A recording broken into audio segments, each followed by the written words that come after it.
Hey folks, this is Jesse Cope, back with another episode of the American Soul Podcast. Hope y'all are doing well, wherever y'all are, and whatever part of the day it is for y'all.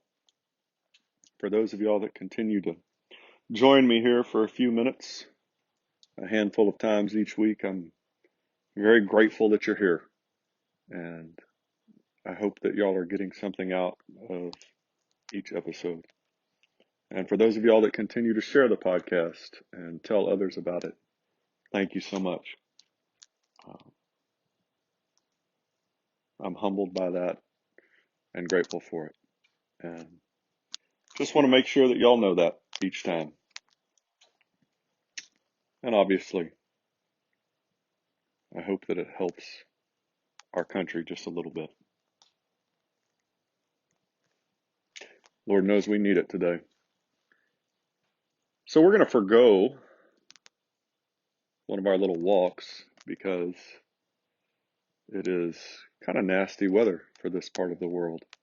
Some of y'all would laugh at that. But we're going to have a little fireside chat. You might be able to hear it in the background. Sitting by the wood stove. It's nice and warm. Almost a little too warm, but I shouldn't say that. So no puppy dogs, no cats, no birds, and it's just us. I really don't have any idea, folks, how this particular episode's going to go. I'm going to bump the second episode of Jonathan Edwards, which is extremely important. In fact, I feel like that's really the center of everything in America today, is getting back to God and the need for some kind of great awakening like we've seen in the past in our history. But something came across the wire last couple of days. I'm pretty sure that most of y'all are going to be familiar with it. And I feel very strongly about it. And I think that it illustrates something that we've been doing in America for decades that's extremely dangerous. And so we're going to walk through a few quotes and talk just a little bit about it.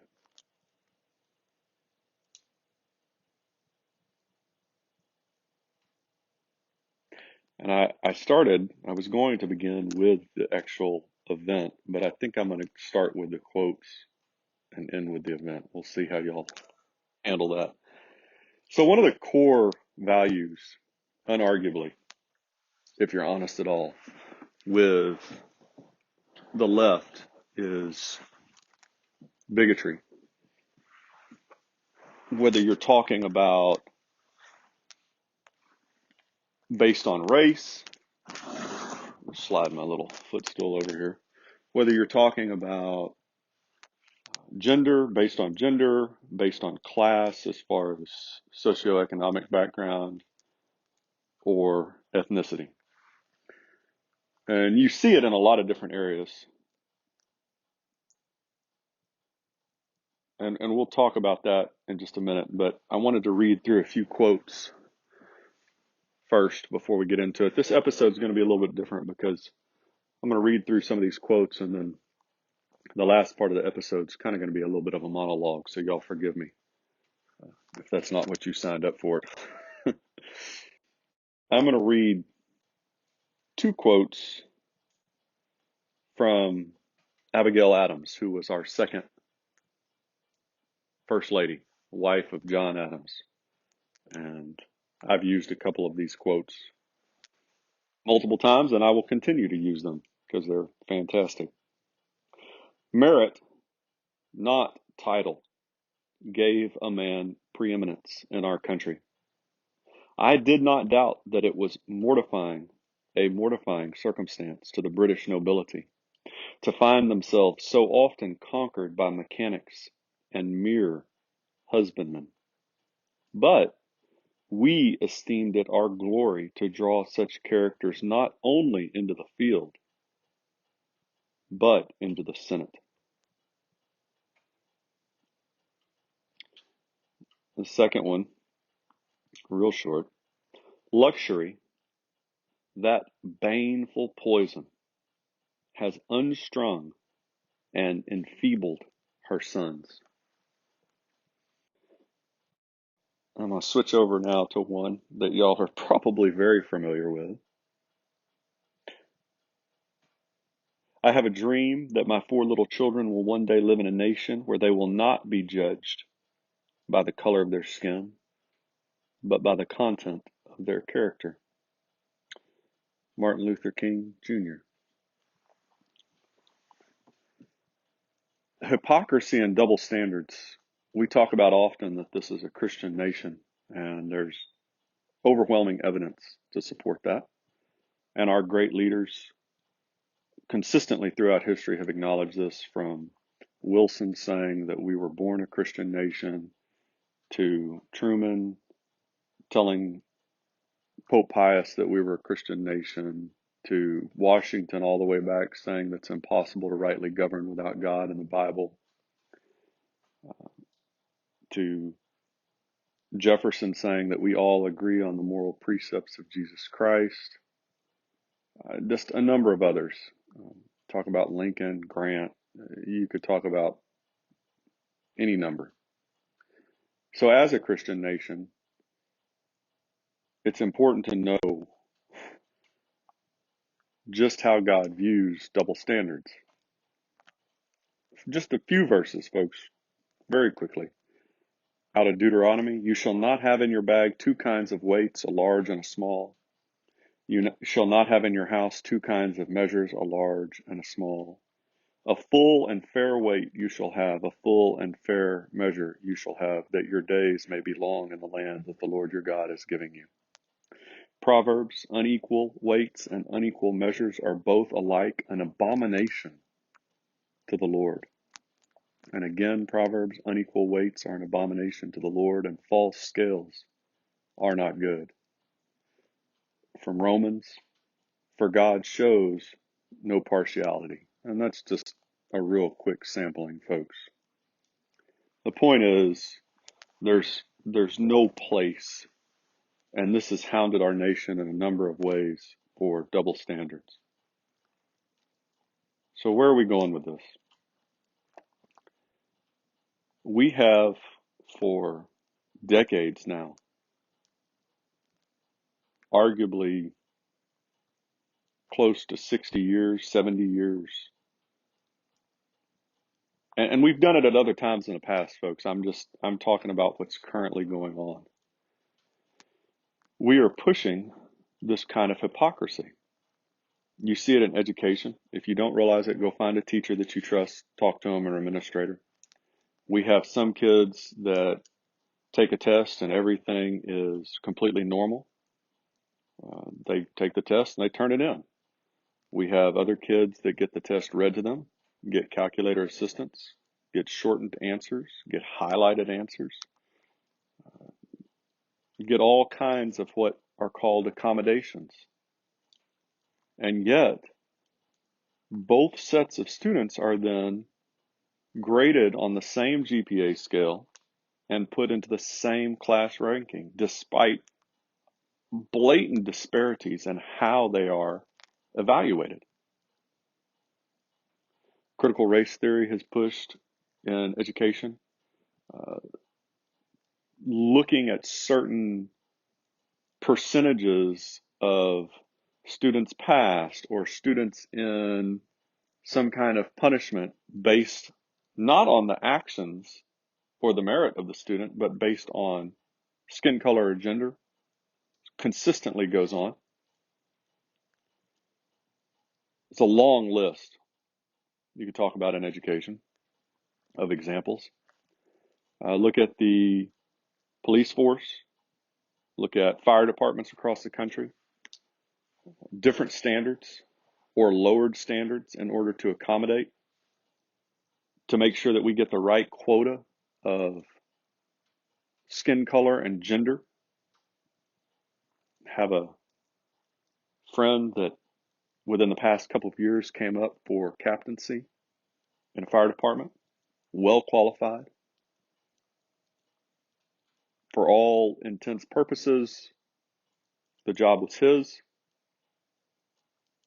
and yet it was given to someone else because he was not the correct gender and skin color that the fire department needed to look good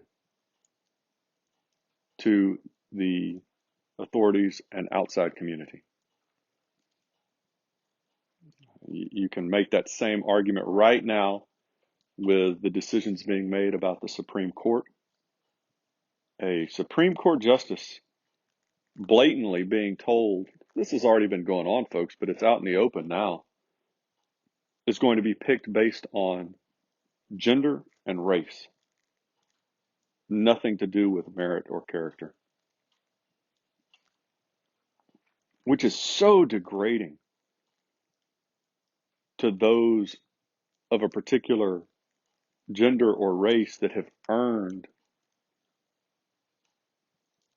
whatever the position is, to be coddled and treated as if they couldn't get the position on their own.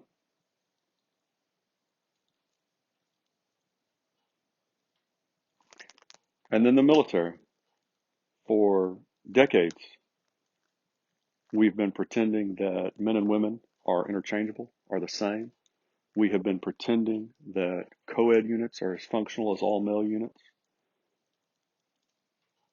And it's completely dishonest, folks, because just in your own life, you look around, and if you have just even a shred of honesty in your body, you will acknowledge that men and women are not the same, that we've been created differently by God, that we have different strengths and weaknesses that complement each other. And so what the left and what feminism have done in this particular case is they've said what they're saying, if you don't realize it, which apparently a lot of people don't, or they just want to go along with it out of greed and selfishness, is they're saying to women, they claim that other people are viewing women as less valuable, but in reality, they're telling women, look, if you're not exactly the same as a man, you're not worth anything. If you don't work exactly the same, if you don't do exactly what a man does, then you are viewed as worthless. You don't have any value, which is absolutely 100% counter to God and the principles of Jesus Christ that this country was founded on. Men and women are different. We will never be the same, no matter what the left or the world claims. We are not interchangeable, but we are absolutely equally valuable in God's eyes and in the nation's eyes. I don't have words strong enough for how much I disdain people that want to pretend that the only way that women are valuable is if they're exactly the same as men, and pretend that traditional biblical roles for men and women, which have made this nation as strong as it is, are somehow degrading.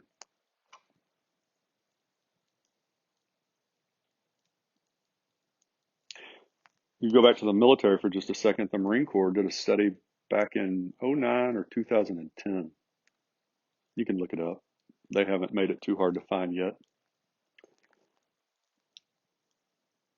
I want to say there were something like 134 categories that were evaluated between co-ed and all male units.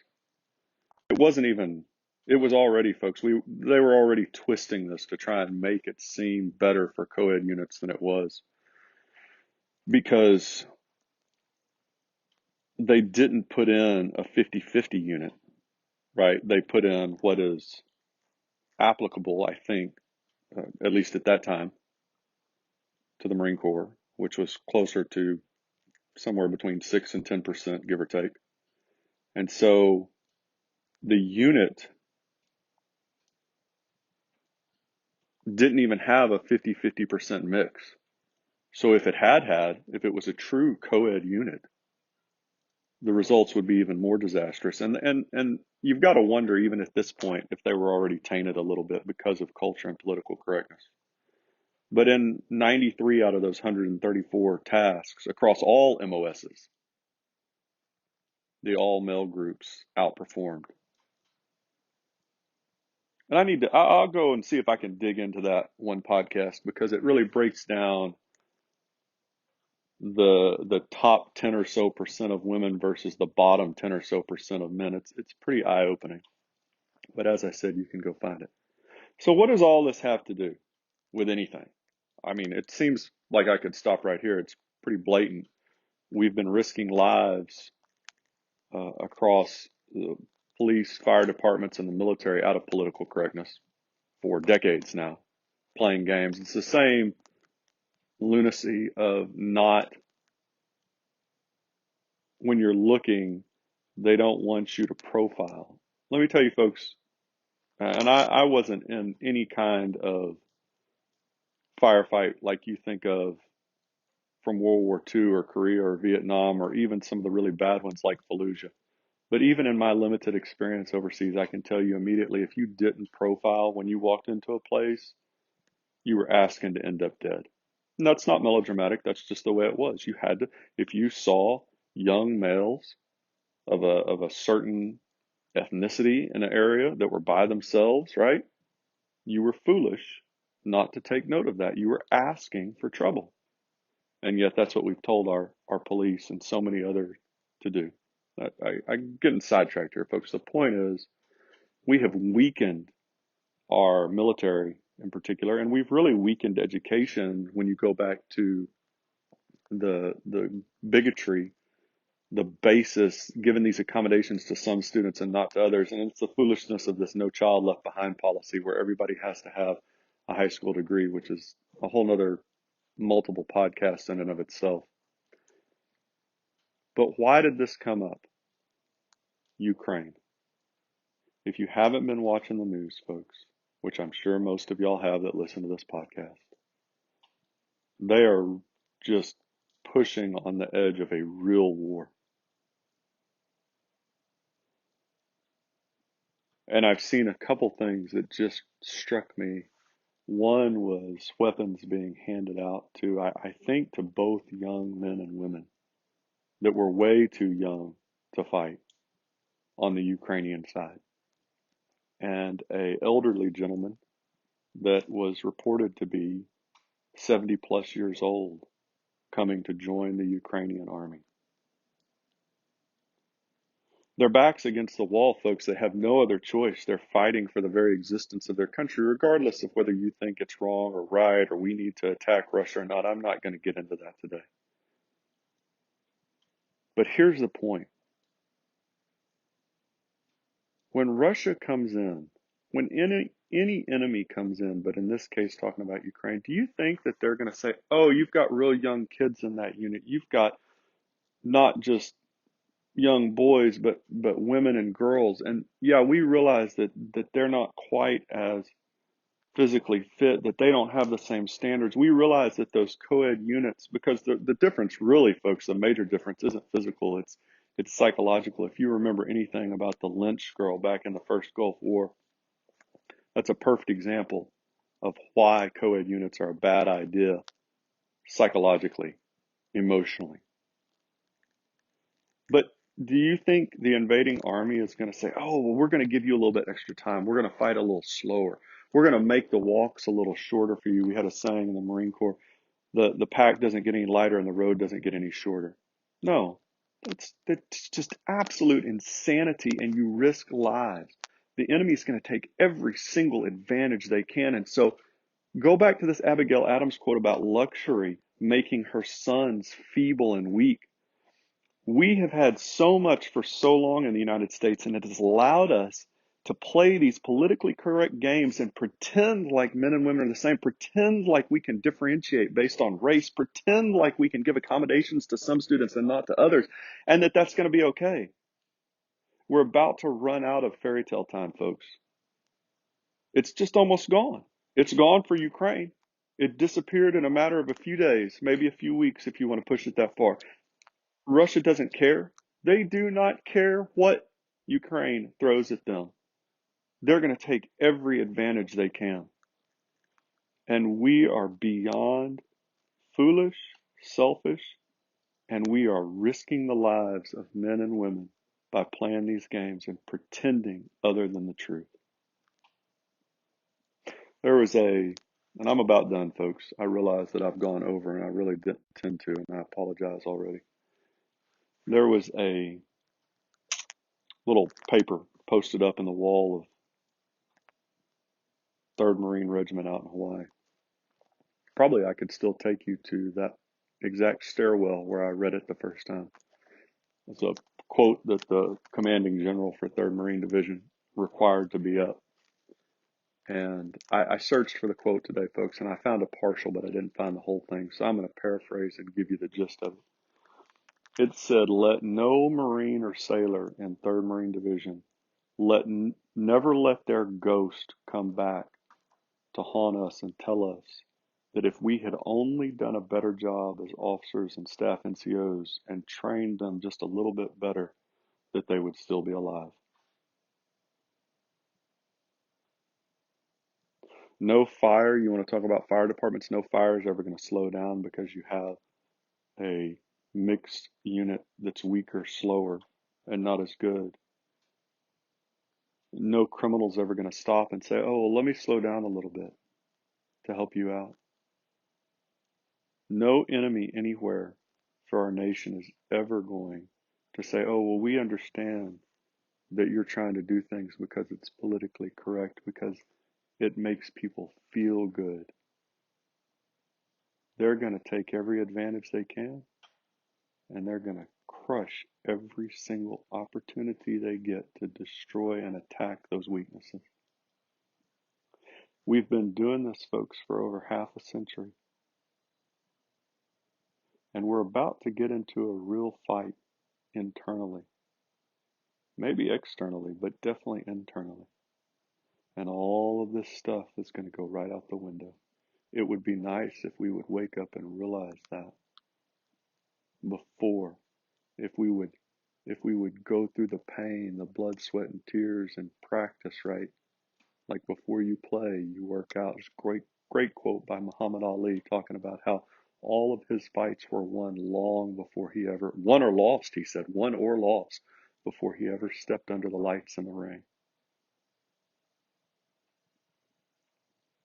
We're just asking for heartache, folks. We've been doing it for a long time. And I'll leave you with this. I almost didn't post this because I knew it was going to step on a lot of toes. And I've kind of got a Charlie Brown mentality. I like people to like me. And I was debating on whether to post this, talking just a little bit to God, not as much as I should be. And I ended up reading that day the story of John the Baptist. I don't remember which gospel it was out of. I apologize. And the fact that he got arrested because he condemned Herod's marrying of his brother's wife. He had to know that was coming. He had to know that he was poking a bear, so to speak, and that there was going to be a huge price to pay. And yet he did it anyway. Whether you want to admit it or not, folks, doesn't change the truth any. We've made our nation weaker because of the political correctness and the bigotry that we have pressed in education and our police, our firefighters, our institutions, and particularly our military. It's just a fact. Maybe we'll wake up before it's too late. Maybe. Even on that sour note, folks, I'm going to leave y'all. I appreciate you sitting by the fire with me. Hope y'all could hear it in the background a little bit. I appreciate your time. I appreciate you continuing to share the podcast. I hope that you are using your sphere of influence to light a candle or two in the darkness and spread the truth, because it helps every single time. It helps. Huge deal. Y'all have a huge amount of influence in whatever role you're in. Don't take it for granted. God bless you all and your families. God bless America. We will talk to y'all again real soon. I'm looking forward to it. I enjoy it. We'll talk to you soon.